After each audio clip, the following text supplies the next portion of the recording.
You must be crazy to think you can touch me like that, you insolent, self-loathing, pompous, spoiled brat. The first slap echoed through the corridors like a thunderclap, sharp, clean, and final, the kind of sound that makes time stop and forces every person in the room to forget how to breathe. The second was a statement. When Kwang Shik, the youngest heir of the most feared crime family in Korea, wrapped his hand around her waist like she was something he already owned, Lena didn't freeze. She turned, and she slapped him. Twice. Not once, twice. In a room full of men who had never once seen anyone breathe wrong in his presence. 11 of the most feared men in Korea sat frozen.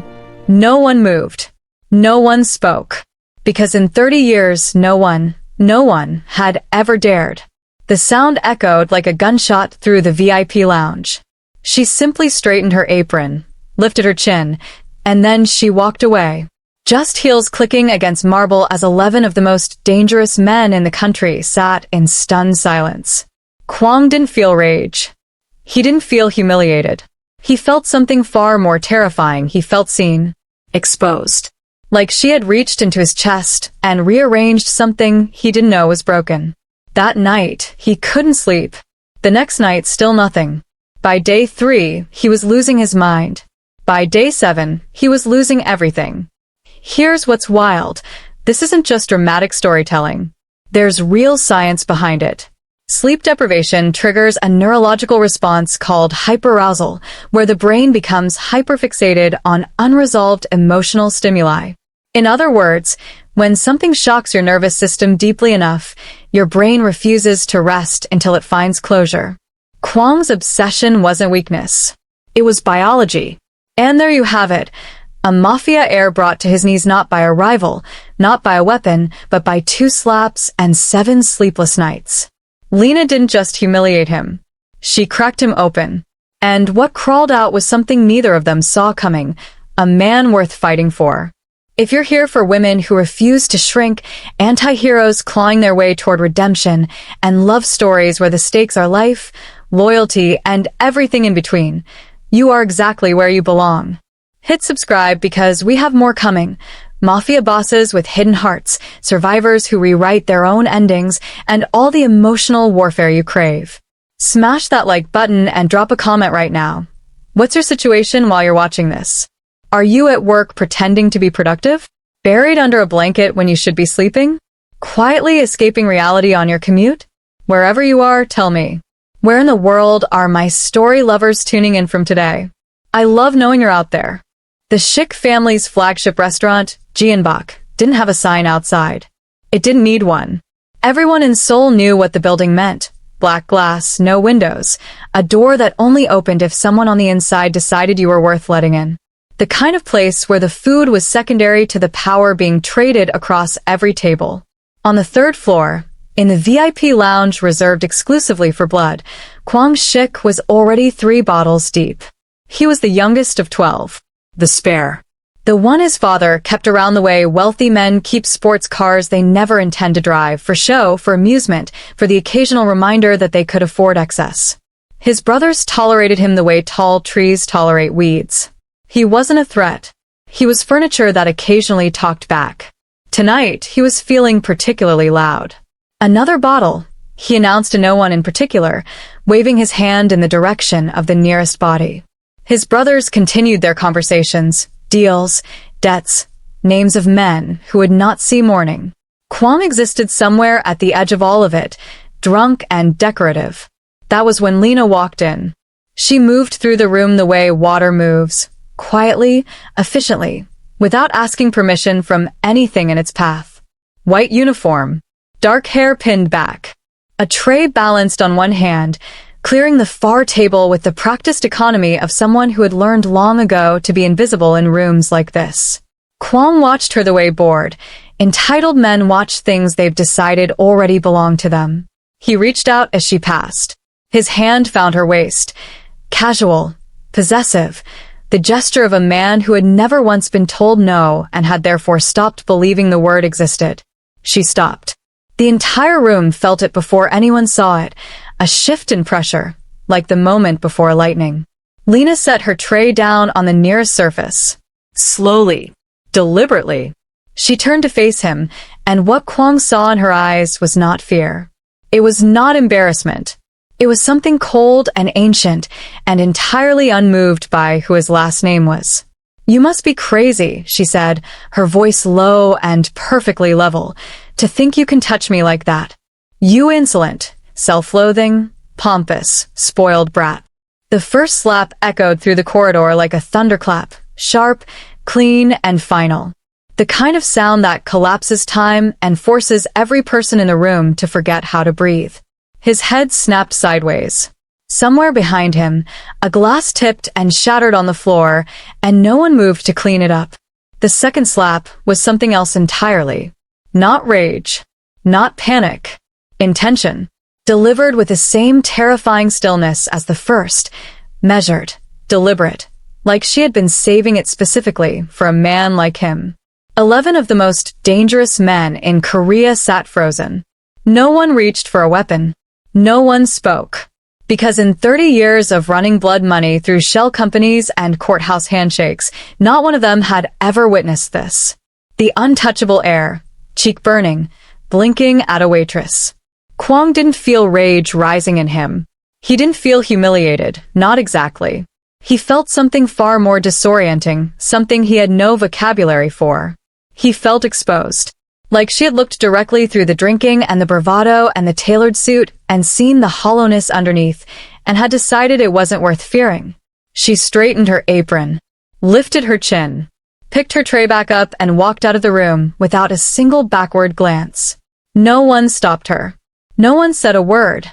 Kwang raised his hand slowly and pressed his fingers to his burning cheek. Around him, his brothers began to shift, to murmur, to collectively decide they had not just witnessed what they had witnessed. But Kwang knew. Something had just changed. He didn't know what yet. He didn't know that he wouldn't sleep that night, or the night after, or the one after that. He only knew that he could still see her eyes. He told himself it was the alcohol. By midnight, Kwang was back at his penthouse, jacket discarded across the floor, tie hanging loose, standing at the floor-to-ceiling window staring out at a city that had always bent itself around his comfort. He poured himself another drink and sat down. Closed his eyes. Saw her face. He opened them again. Fine. He was wound up. It had been a strange evening. He'd sleep it off, and by morning the whole thing would be exactly what it looked like. A mouthy waitress who had momentarily forgotten where she was. His father would have her handled. His brothers would make sure of it. That was how things worked inside the chic universe. Gravity pointed inward. Everything and everyone eventually fell back in line. He lay down, stared at the ceiling. An hour passed, then another. By 3 a.m, Kwang Shik was sitting upright in bed with his heart hammering against his ribs and absolutely no explanation for why his body refused to surrender to unconsciousness. His mind was not racing, it was fixated. On the sound. The two sounds. On the particular quality of silence that had swallowed the room in the seconds after, when even men who ordered other men's deaths had gone completely still. He got up, poured water, stood at the window again. Who was she? He'd never seen her before. That in itself was strange. Kwang knew everyone who worked at Jianbok. He made it his business to, in the careless, proprietary way of a man who considers knowledge of the staff a form of ownership. But her face was new. Her stillness was new. And that voice, low and exact, with no tremor in it whatsoever, that was something he had genuinely never encountered in his 29 years of occupying space in the world. He pulled out his phone, typed a message to the restaurant manager, the girl who was working the 3rd floor tonight. I want her file. He stared at the screen for a while after sending it, not entirely sure what he intended to do with the information. He only knew that his nervous system was refusing to release the evening, replaying it on a loop with clinical, maddening precision. The warmth of that brief contact at her waist. The pivot of her body turning toward him. The absolute absence of self-preservation in her expression.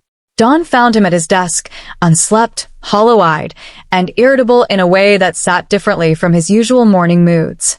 This wasn't the dull ache of a hangover. This was something alert and restless and deeply unwilling to be ignored. His phone buzzed. The manager's reply. Her name is Lena. Started 3 weeks ago.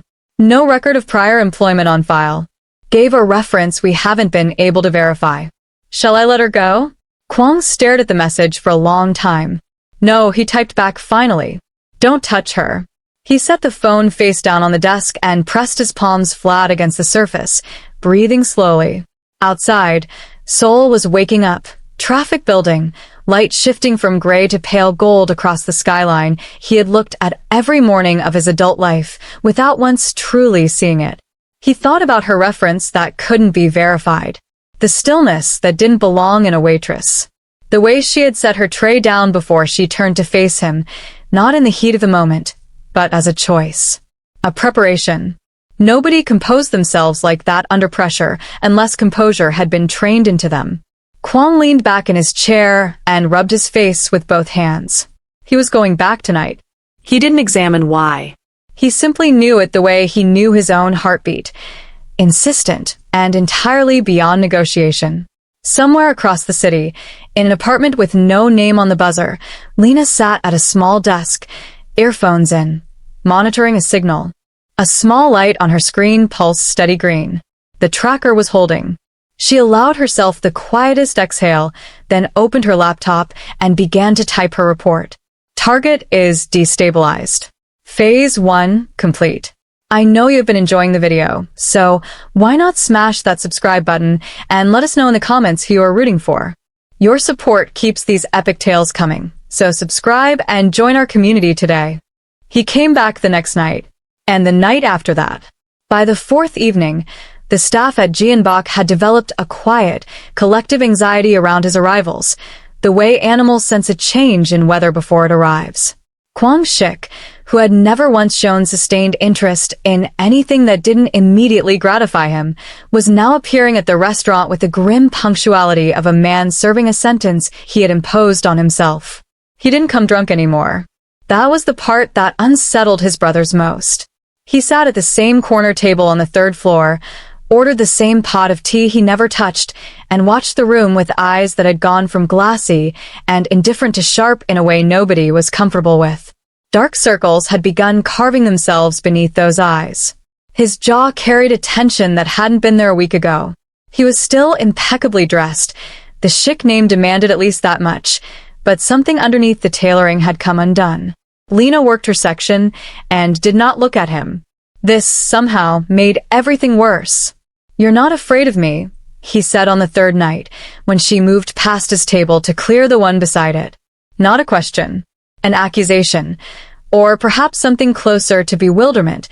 The confusion of a man encountering a natural law that contradicts everything his life has taught him. Lena didn't pause. Didn't look up. "Your tea is cold," she said simply, and kept moving. He came back the next night and asked the same thing a different way. "Why aren't you afraid of me?"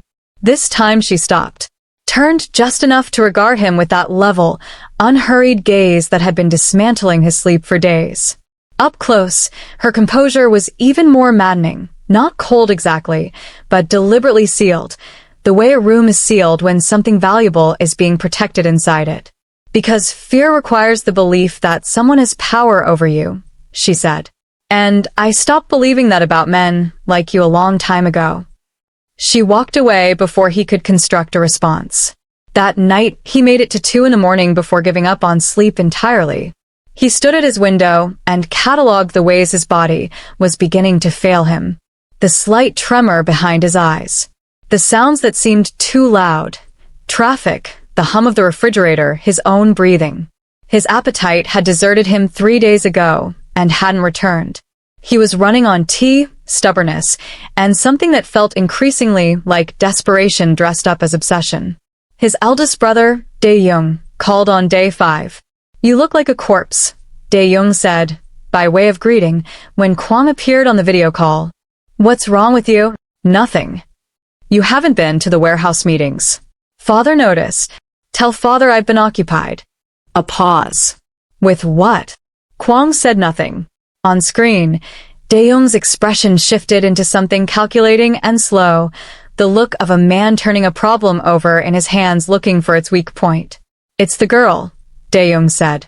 Not a question either.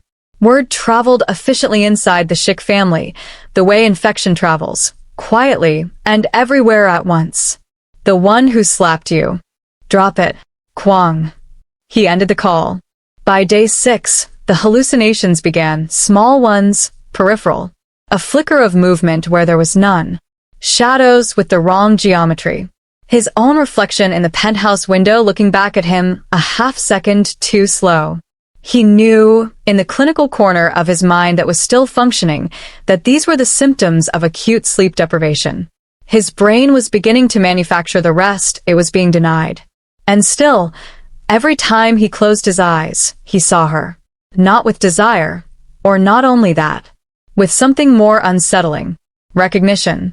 Like she was a question his entire life had been accidentally building toward, and he was only now, unraveling and hollow-eyed, beginning to understand the shape of it. He went back to Jianbok on the 6th night and sat at his corner table. Lena brought him tea he hadn't ordered. She set it down without a word, without meeting his eyes, and for one brief moment her hand rested near his on the table. Not touching, just near, and Kwang felt his entire nervous system go perfectly, achingly still. For 4 seconds, he felt no exhaustion at all.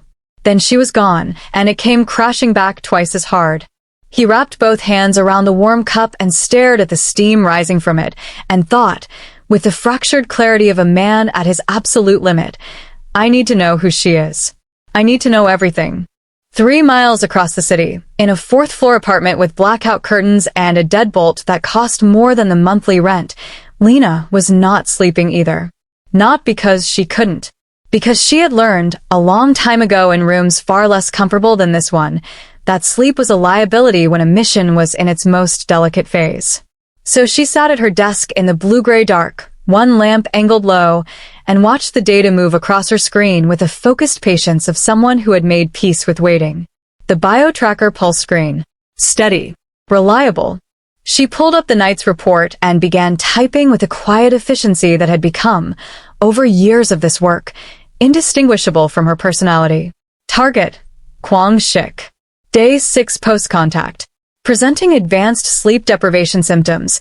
Observable deterioration in motor steadiness, increased fixation behavior, emotional volatility trending upward. Returning to location of initial contact nightly. Engagement remains controlled. No security escalation from family unit as yet. Recommend maintaining current protocol. She paused. Reread the last line. Then typed one more. Target is beginning to ask the right questions. Accelerate phase to timeline. She sent it encrypted, closed the laptop, and sat for a moment in the silence. From across the room, her phone buzzed once. A message from a contact she knew only as Clearwater, the handler she had been assigned when this operation first landed on her desk 8 months ago, back when Kwang Schick was just a name in a file and a photograph of a bored young man at a yacht party. Good work. The family's offshore architecture routes through 4 shell accounts. The encryption keys are held by the patriarch. We need proximity to the inner infrastructure. Your asset is the access point. Don't lose him. Lena set the phone down and looked at the wall for a long moment. Don't lose him. She thought about the way he'd looked tonight. The tea he hadn't asked for that she'd brought anyway, some automatic, unexamined impulse she immediately cataloged as a variable to monitor in herself. She thought about his hands wrapped around the cup, the quiet desperation in the gesture, the way a man who had spent his entire life consuming things was now simply trying to hold something warm. She stood, moved to the window, kept the curtain closed but pressed 2 fingers lightly against the glass, feeling the cold bleed through. The operation was straightforward in its architecture. The Schick family had spent 2 decades laundering money through a network of offshore accounts, the access to which was protected by a rotating encryption system only the patriarch controlled. Clearwater needed the keys. The family was too sealed, too insular, too professionally paranoid for a conventional approach. They needed an inside vulnerability. Some on the walls were down around. Kwang was the weakest link, the overlooked one, the spare. Lena had been placed at Jianbok 3 weeks ago with a cover identity and a single directive: get close enough to access his trust, and through him, reached the infrastructure. The slap had not been impulsive. It had been precise, calibrated to trigger his dormant neurological condition, documented in a medical file obtained 4 months ago, and engineered to make her unforgettable in a way that attraction alone never could have managed. She had not expected, however, the tea. The way he'd looked at her tonight, not with the reflexive entitlement of their first encounter, but with something scraped clean and genuine underneath. She had spent years reading people, cataloging them, reducing them to their utility within a given mission. She was very good at it. She had never once found it difficult. She moved back to her desk, opened a secondary file, personal, unencrypted, not part of any official report. A habit her first handler had called dangerous and her second had called human. She stared at the blank page for a moment. Then she wrote just one line. He asked why I'm not afraid of him. I don't think he was really asking about fear. She closed the file, turned off the lamp. Tomorrow night, she decided she would let him talk. Not because the mission required it, though it did, but because something in the careful architecture she had built around herself had registered, quietly and without permission, that Kwang Shik was beginning to look less like a target and more like a person. And that, she knew, was the most dangerous development of all. If you have been enjoying this story so far, kindly subscribe and hit the notification bell to ensure you're part of the inner circle for every new release. The screen might go black, but the legend continues. Don't miss the next epic story. It happened on a Tuesday, which felt wrong somehow. Too ordinary a day for the kind of conversation that rearranges things permanently. The restaurant had emptied early. A private event on the second floor had pulled most of the staff downstairs, leaving the third floor hollow and quiet in the way expensive rooms become when the people who fill them temporarily disappear. All that curated elegance suddenly purposeless, like a stage set with no actors. Kwang was in his corner. Day 7 was arriving in a matter of hours, and his body knew it in the way a ship knows a reef. Not with thought, but with the deep, structural certainty of something about to make catastrophic contact. His hands had developed a faint tremor he was managing through sheer stubbornness. His eyes felt like they had been removed, scoured with something abrasive, and replaced slightly wrong. Lena came to clear the table beside him, and this time, without entirely deciding to, he spoke first. "Did your mother ever leave a room?" he said quietly, staring at the middle distance, "and make it feel like the walls moved inward?" She stopped. It was not the question she had prepared for. In 3 weeks of controlled interaction, of carefully measured responses and tactically deployed silences, she had built a reliable map of how Kwang Shik operated. This was off the map entirely. She set down her tray. Slowly. And for the first time since the night of the slap, she pulled out the chair across from him and sat down. "What did you just ask me?" He looked at her. Really looked, with the unguarded directness of someone too exhausted to perform anything anymore. "My mother left when I was 6. No warning. No letter. She was just subtracted from the house one morning, and my father never said her name again. Like she'd been a clerical error." He paused. "I used to sit in her empty room and try to remember what she smelled like. I never could. That bothered me more than the leaving." The silence that followed was not uncomfortable. It was the silence of two people standing at the edge of something and deciding, separately, whether to step. Lena looked at her hands on the table. "Mine stayed," she said finally. That was almost worse. She was there every day, physically present, going through every motion, making food, signing school forms. But she looked through me like I was a window she was trying to see past. She paused. I used to wonder what was on the other side. What was so much more worth looking at than me? Kwang said nothing, but something in him went very still in the way things go still when they recognize themselves unexpectedly, in a stranger's face, in a sentence that fits a wound you'd stopped believing had a shape. I looked for her in every room I walked into after that. Lena continued, quieter now, as if speaking to herself. Not her specifically. Just the version of warmth she never gave me. I became very good at reading people. A beat. Very good at knowing when someone is performing and when something is real. She looked up and met his eyes directly. You've been real, she said, for about the last 4 days. Whatever was performing before, it's gone now. Kwang absorbed this. Outside, rain had begun against the windows, soft and indifferent, the kind of soul rain that doesn't announce itself. Is that why you're not afraid of me? He asked. Because you can see through it? I'm not afraid of you, she said carefully, because I understand what you actually are underneath all of it. She stood, picked up her tray, and added almost as an afterthought. A man who misses his mother and has been punishing the world for it ever since. She walked away. Kwang sat with that sentence for a long time, turning it over, checking it for inaccuracy, finding none. In her apartment 3 miles away, Lena sat at her desk and opened the unencrypted personal file. She stared at it for a full minute before she could bring herself to type. I told him the truth tonight. Not the cover story, the actual truth. I don't know why. She closed the file without adding anything further. But her hands, she noticed, were not entirely steady. It was Dae-young who found out first, which was the worst possible version of events. Dae-young-shik was 51 years old, had never once raised his voice in a professional context, and was by every measurable account the most frightening person in a family composed entirely of frightening people. Where the other brothers operated through intimidation, volume, presence, the choreographed performance of menace, Dae-young simply knew things. He had built, over 3 decades, an intelligence infrastructure so embedded in Seoul's criminal and political landscape that information didn't so much reach him as flow toward him, the way water finds low ground. The report landed on his desk on a Wednesday morning. A photograph, grainy, taken from distance, but clear enough. Lena, outside a building in Mapogu that Dae-young's people had flagged 2 years ago as a known operational staging point for a government-adjacent investigative unit. A timestamp. And a name. Not the one she'd given the restaurant manager. Dae-young read the file twice. Then he picked up his phone and made 3 calls, each shorter than the last. The third call was to their father.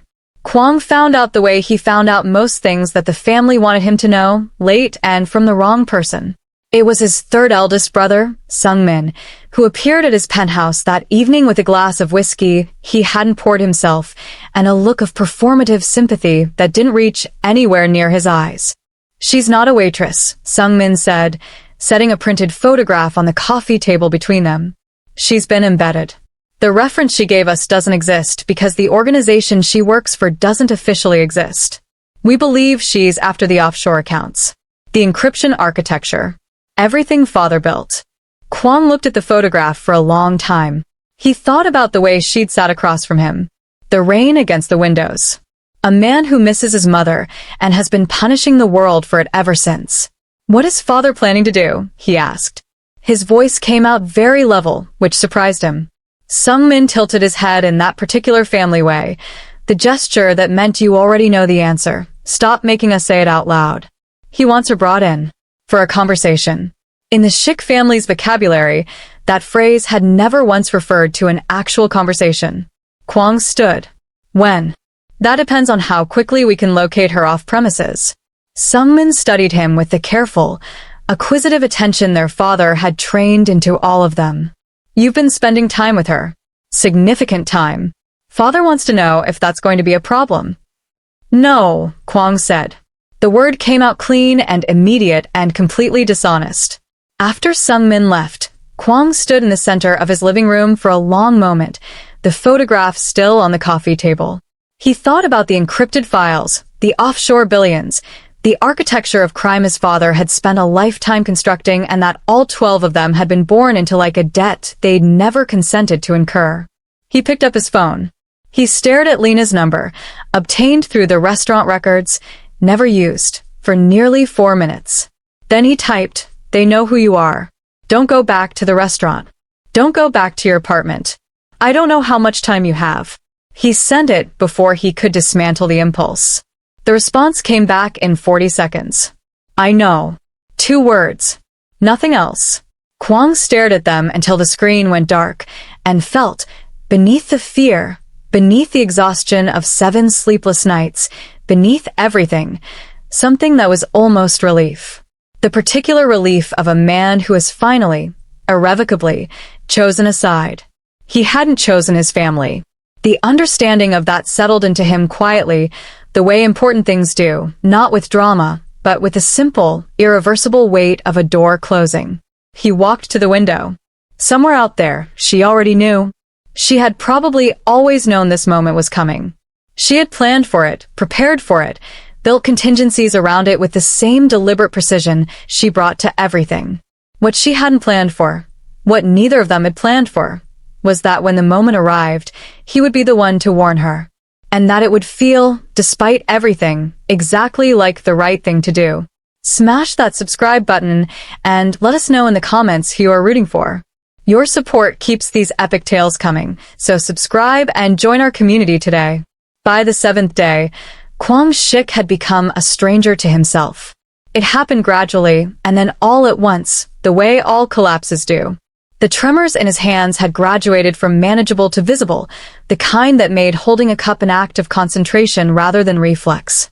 His reflection in the penthouse window had stopped looking like him approximately 2 days ago, and had since been offering back something gaunt and hollowed and faintly luminous, the way sick people sometimes look luminous. All the unnecessary flesh burned away by the body consuming itself from the inside. He had not slept. Not once. Not a minute. 7 days of perfect, unrelenting wakefulness, and his mind had responded by doing what minds do when deprived of the mercy of unconsciousness. It had begun manufacturing its own reality to fill the void. Shapes in peripheral vision that dissolved the moment he turned toward them. Sounds with no source. Conversations he couldn't be certain had actually happened. Once, at 4 in the morning, he had been absolutely convinced his mother was standing at the end of the hallway.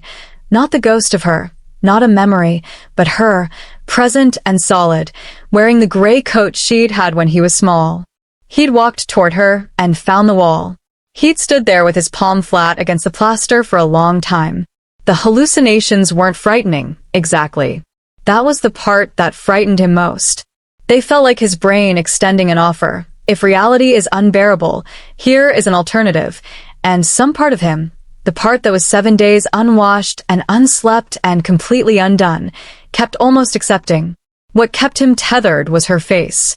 Not the constructed version, not the operative, not the planted asset, not the woman who had slapped him with surgical precision for reasons that had nothing to do with dignity and everything to do with strategy.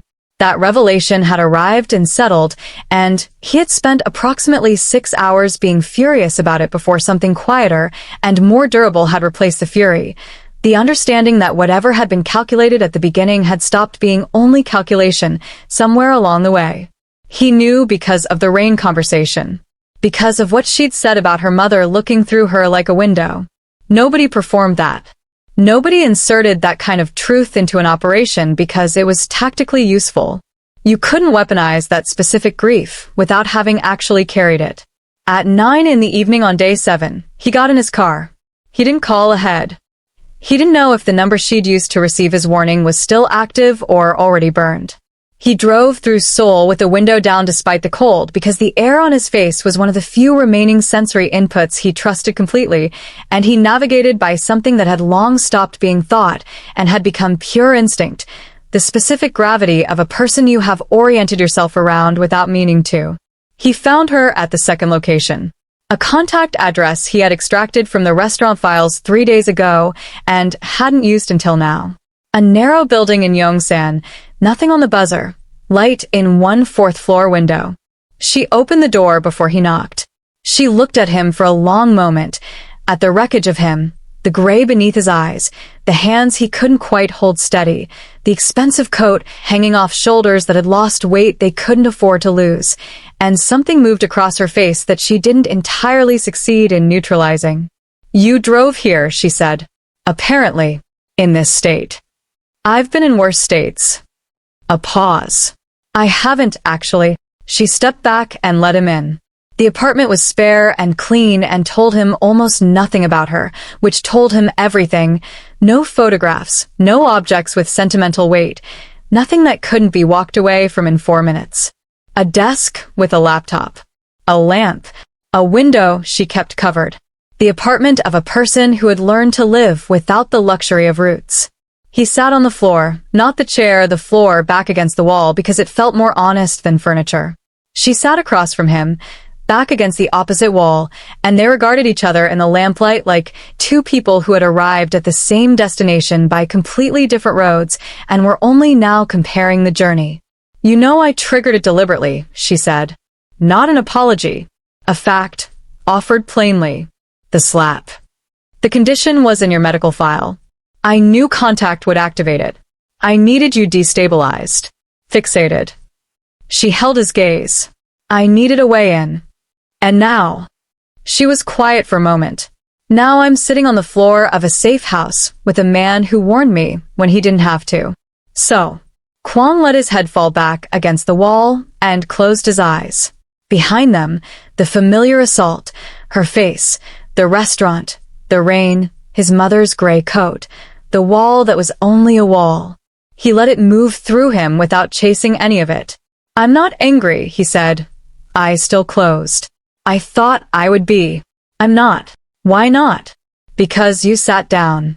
He opened his eyes and looked at her directly. "That night with the rain. You didn't have to sit down. That wasn't in any operational script. You sat down and you told me about looking for warmth in every room and not finding it, and that wasn't." He stopped. "That was real." She didn't confirm it. She didn't deny it. She simply looked at him with that level, sealed gaze, except that something behind the seal had shifted. A hairline fracture, barely visible, the kind that precedes structural change. "I'm not asking you to stop the mission," he said. "I'm not asking you to protect me from whatever comes next. I just needed," he exhaled slowly, "I needed to be in the same room as someone who sees me without the last name attached. Even if the whole thing started as a strategy." He looked at her. "I need 5 minutes of peace. Not forgiveness. Just peace." The silence that followed was the longest of the entire 7 days. Then Lena stood, moved to the desk, and came back with a blanket she draped over his shoulders without comment. She sat back down against her wall. "Close your eyes," she said quietly. "I can't sleep. I've tried." "I'm not asking you to sleep. Just close them." He did. She began to speak, not about the mission, not about the family, not about anything with stakes attached. She talked about a market she'd been to once in a city she didn't name, where they sold persimmons in the early morning and the light came in at an angle that made everything look briefly like a painting. She talked about it the way people talk about the last truly peaceful moment they can remember carefully, like handling something fragile. Kwang Shik, youngest son of the Shik crime dynasty, 7 days without sleep and completely dismantled, listened to her voice in the quiet apartment and felt his nervous system, for the first time in a week, release something it had been holding at enormous cost. He didn't sleep. But for 20 minutes, the hallucination stopped. And in whatever taxonomy of miracles was available to a man in his condition, that was enough. It happened on a Thursday morning, which Lena would later identify as her first real mistake. Not the mission, not the sitting down, not the persimmon market, but Thursday morning, when she broke protocol and went back to the apartment. She had one reason, and it was practical: the secondary hard drive. Irreplaceable. 8 months of documented financial architecture, transaction trails, the skeleton of the Shik Empire rendered in numbers and dates and names of men who believed themselves untouchable. She needed it for the handoff to Clearwater, which was scheduled for 48 hours from now. Without it, the operation had no teeth. She gave herself 12 minutes. She was on minute 9 when she heard the door. Not a knock. Not a buzz from the street. The door, the deadbolt that cost more than the rent, opening with a key that shouldn't have existed. She had the hard drive in her jacket and was moving toward the window exit before the first man crossed the threshold, but the window was already covered, and she understood in the half-second it took to assess the room that this was not a rushed extraction. It was a prepared one. They had been inside this apartment before today. They had studied it. They knew the window, the desk, the lamp, the 4-minute evacuation radius. Dae-young had been thorough. He always was. There were 4 of them. Professionals, not soldiers. The distinction mattered, and Lena's training cataloged it automatically even as the room collapsed into motion. She took the first one down efficiently and the second partially before the numbers resolved against her. They were not trying to hurt her. That was almost worse. The careful, practiced restraint of men who had been told she needed to arrive intact. The hard drive stayed in her jacket. They didn't find it.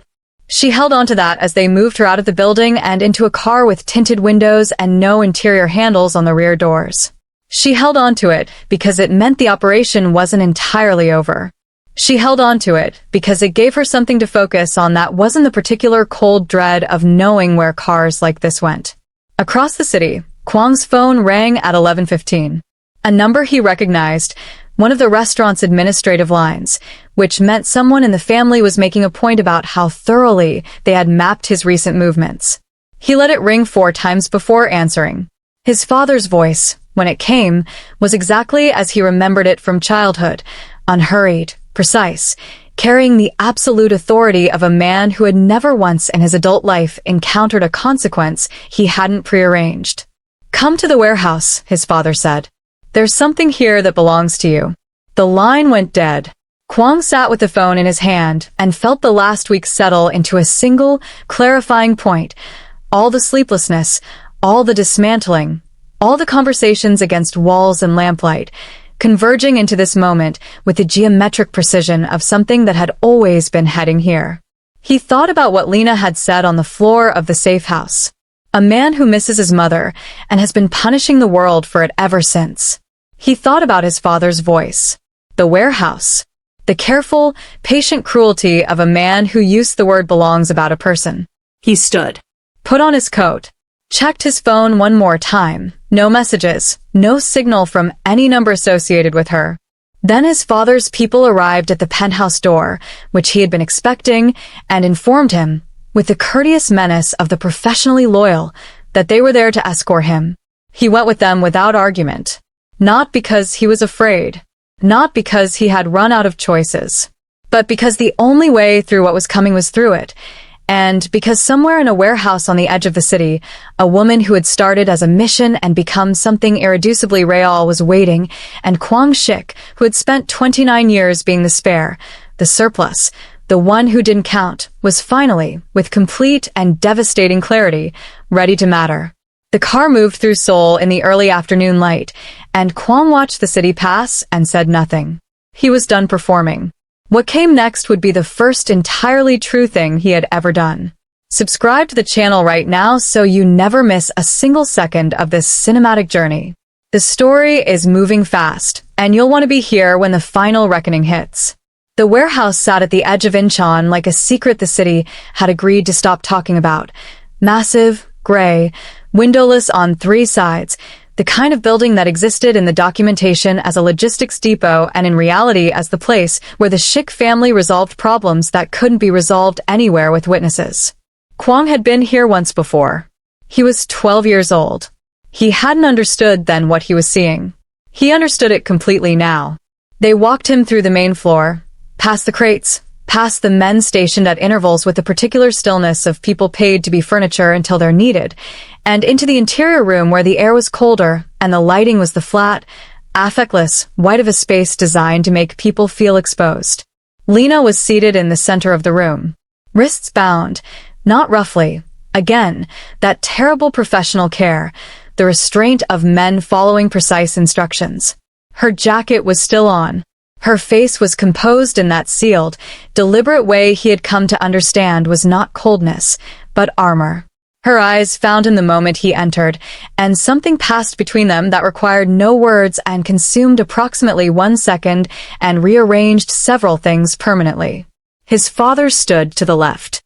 Chairman Shik was 73 years old and looked 60, which was the kind of preservation that comes not from health, but from the complete outsourcing of consequence, a man who had never carried his own damage.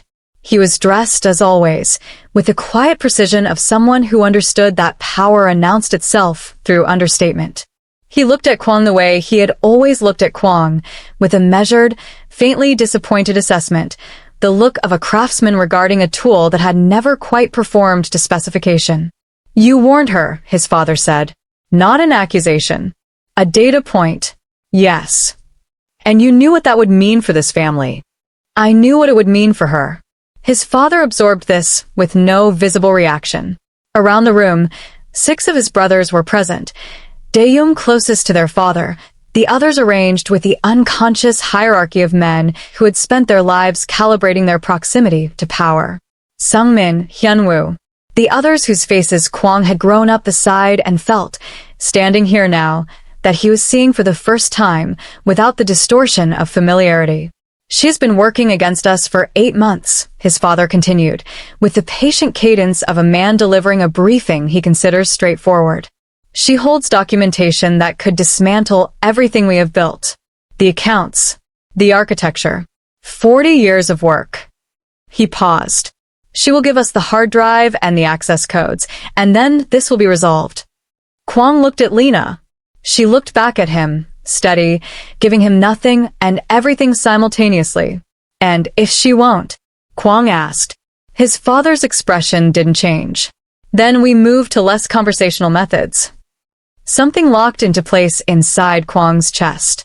Not rage, he was beyond rage, had burned through it days ago somewhere on the other side of the sleeplessness. What replaced it was colder and more durable and felt, surprisingly, like peace. The specific peace of a man who is located, after a long search, the exact point at which he is willing to stop. He stepped forward, positioning himself between his father's men and Lena's chair. The room recalibrated around this movement. Hands shifting, weight redistributing, the silent machinery of threat adjusting its aim. Move aside, Kwang, Dae-young said quietly. No. The word dropped into the room and stayed there. His father looked at him for a long moment, really looked, with an attention he had rarely turned on his youngest son, the spare, the surplus, the decorative excess. And something moved in the old man's expression that Kwang could not entirely read. Surprise, possibly. Or the faint, reluctant recognition of something familiar. You would choose her, his father said. Over 40 years of this family's work. Over your brothers. Over your blood. I would choose her, Kwang said, over everything you built, because everything you built is a monument to how much damage one family can do when it never once has to account for itself. He held his father's gaze without flinching. I've been sleeping in that monument my whole life. I'm done. Dae-young moved first, not toward Kwang but toward a phone, and Kwang understood the geometry of what was happening. This had already escalated beyond the room, beyond the brothers, beyond even their father. This was moving to a different level of resolution entirely. Kwang reached into his coat. The drive was in his left hand, the one he'd slipped from Lena's jacket during the single moment of proximity when they'd walked him past her chair, a sleight of hand executed on pure instinct, gambling that 4 men who had searched a safe house hadn't thought to check again at the point of arrival. In his right hand was his phone, already connected to an encrypted upload portal, a contact he had spent the previous 12 hours locating through a chain of anonymous messages, feeling his way toward Clearwater in the dark, arriving at the address Lena had embedded in her 2-word reply 8 days ago. I know. Not confirmation. A key. He had spent 6 of the 7 sleepless nights decoding it. He pressed upload.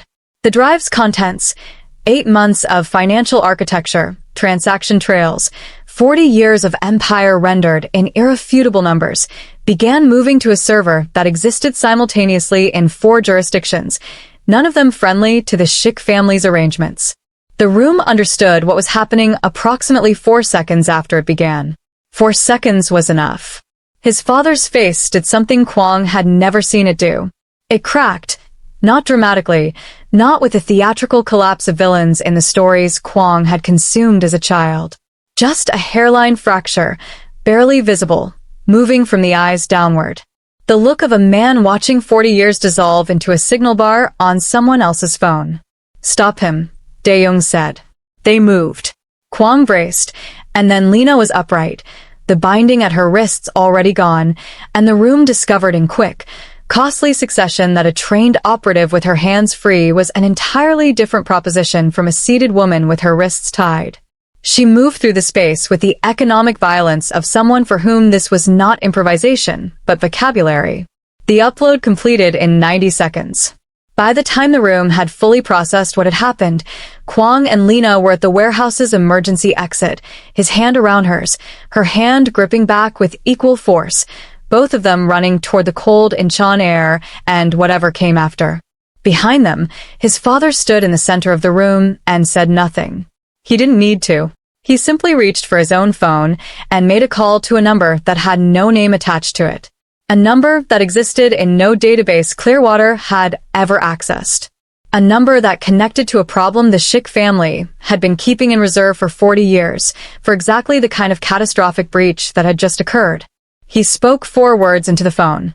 Then he lowered it and waited, with the patience of a man who had learned long ago that the first loss in a war was rarely the last word.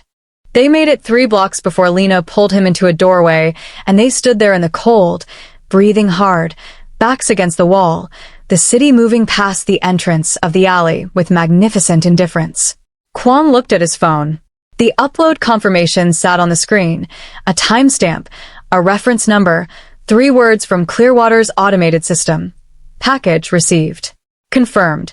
He showed it to her. Lena looked at it for a long moment. Then she looked at him, at the wreckage and the clarity of him, the man on the other side of 7 days of hell who had come out of it without the things he'd carried in. The name. The inheritance. The performance. You decoded the message, she said.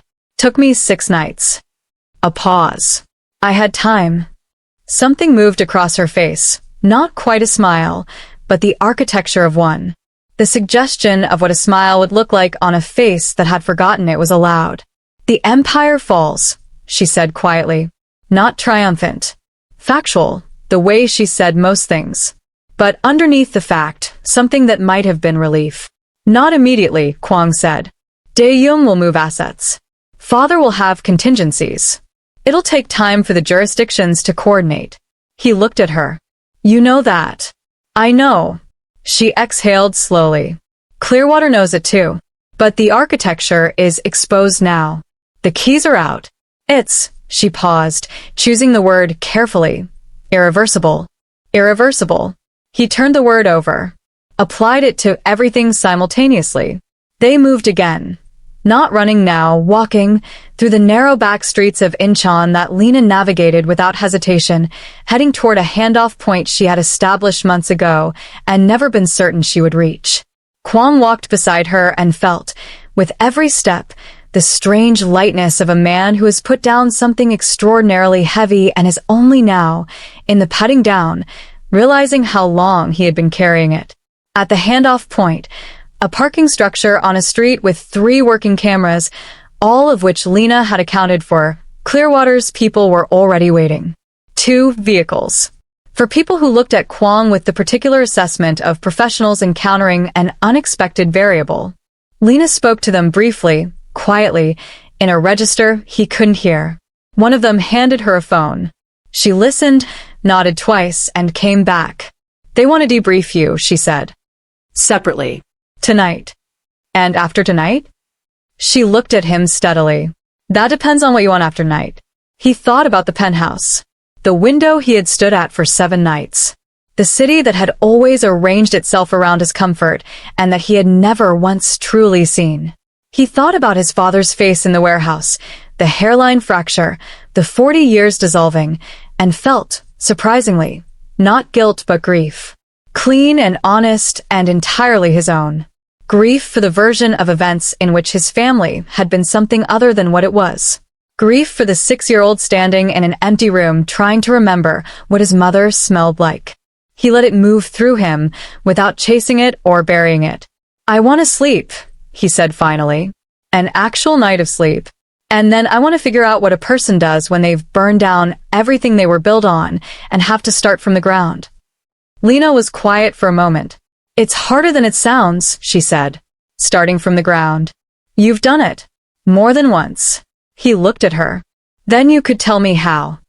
She held his gaze for a long beat, that level, deliberate gaze that had dismantled him so thoroughly over 7 impossible days, and that he had come, somewhere on the other side of the dismantling, to understand was not distance, but the particular caution of a person who has been let down so many times that trust has become an act requiring enormous, conscious courage. Maybe, she said. And then, quietly, with the fragile precision of someone handling something they're not yet certain won't break. Yes. Clearwater's people moved around them, efficient and purposeful. Somewhere across the city, the Schick Empire was beginning to feel the first tremors of what was coming. Phones ringing in prosecutors' offices, flags appearing on international accounts, the slow machinery of 40 years of consequence finally, irrevocably in motion. Kwang Schick, who had not slept in 7 days, sat down on a concrete step in a parking structure in Incheon and closed his eyes. And for the first time since the night a waitress had looked at him without fear and told him exactly what he was, he slept. Deeply. Without hallucinations. Without the weight of a name that had never really fit. He woke 40 minutes later to Lena's hand on his shoulder, light, deliberate, the touch of someone who had decided, in the language of someone who decides things very carefully, that he was worth waking gently. "We have to move," she said. He stood, looked at her in the gray Incheon light. "Together?" he asked. She considered him for one final moment with those eyes that had started everything, that had seen through him before he'd had any language for what was underneath. "Together," she said. They turned toward the exit. Neither of them saw the black vehicle idling at the far end of the structure. Neither of them saw the man inside it, still, patient, watching them with the unhurried attention of someone who has been waiting a long time and does not mind waiting a little longer. He was not one of Dae-young's men. He was not Clearwater. He was not anyone the Schick family had ever officially employed or any agency Lena had ever been briefed on. He had been called 4 words by a desperate old man in a warehouse, and those 4 words had activated something that had been dormant for a very long time. He watched Kwang and Lena disappear through the exit. Then he made his own call, a single number, no name, and said quietly, in a language neither of them would have expected, "The keys are loose. The children are together. Shall we begin?" A pause. Then a voice on the other end, calm, measured, carrying the specific weight of someone who has been building towards something for far longer than 8 months, far longer than 40 years, something so large and so patient that the fall of the Schick Empire was not a catastrophe to them, but a convenience, a clearing of the board. "Yes," the voice said. "We've been ready for years." The black vehicle pulled silently into traffic and disappeared into the city. And Seoul, indifferent and luminous and entirely unaware, continued its evening as though nothing had shifted. As though the thing that had just been set in motion was not, by any measure, so much worse than everything that had come before. If you have enjoyed this story so far, kindly subscribe and hit the notification bell to ensure you're part of the inner circle for every new release. Tell me your favorite part of the story and why you think it's the best. I'd be in the comments section watching and replying to all your messages.